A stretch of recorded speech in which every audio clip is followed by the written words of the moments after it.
This is a 2004 Yamaha 8-horse short shaft 4-stroke. I just went through this engine for the customer. Customer said that he went to go start it. It started up for a second, then died on him. He said he might have bad fuel. Wasn't sure. Wanted me to check it out. A couple other issues as well.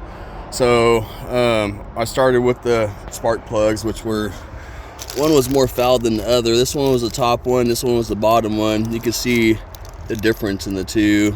But replaced the spark plugs, checked the spark, that was good. Compression's good. The old inline fuel filter, so replacing the spark plugs, got them prior to install. This is the old fuel filter, and you can see some crap that was inside there. Replaced that. Went through the thermostat. So his engine oil is a little milky, and usually with that, either it's flooding, getting fuel in there, thermostat stuck open, or water getting in there. Thermostat was stuck open on this one, and so I replaced it. You can see how cruddy it is and stuff. I put a new thermostat in there, cleaned the inner and outer housings prior to install, anti-seize the housing bolts and all that stuff. Went to the carburetor. It was all corroded and crap. I wire brushed and used my picks and scrapes and all that stuff, but went through the carb, water in it, bad fuel in it, cleaned it.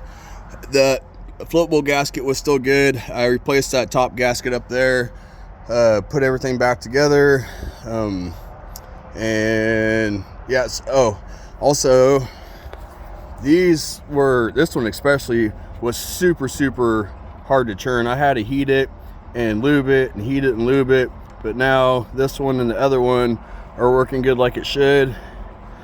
You can see how rusty it is. It's used a lot in salt water. This right here, it's still stiff, not as stiff as it was, but that's to lock and unlock the engine to lift and lower it. I'm able to move that now, but it's still stiff as all hell. So that's still a thing. But, and also the tip of his tiller handle was broken off and rusted and stuff, so I put a new throttle handle, or whatever you want to call it, new grip, and a new sticker on here. This was the old one right here.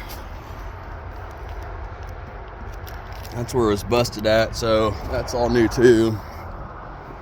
I think that's it. Oh, his gear oil is a little dark, but I'll see if he wants to do the engine oil and gear oil himself.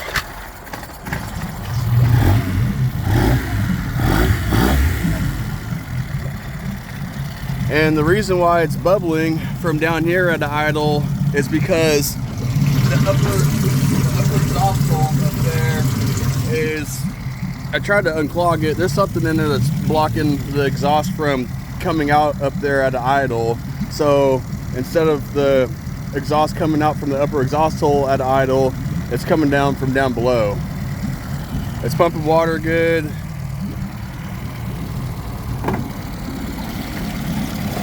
It's reverse, neutral,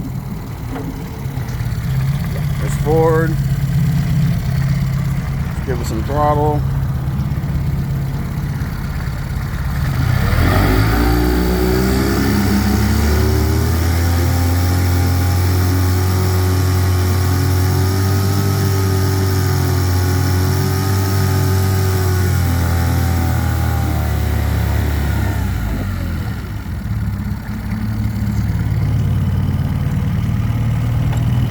A little stiff, but yeah, a couple different random issues with it. I got majority of them addressed. He's able to use it now. I'm using my gas tank, clear gas, non-ethanol. I think the idle should go down a little bit, but that idle screw is stiff, and you can see somebody strip the top of it and try to use some vice grips or something around it to try to turn it. I also tuned the carb too, took out that little plate and tuned the carb. But yeah, this one's good for use again.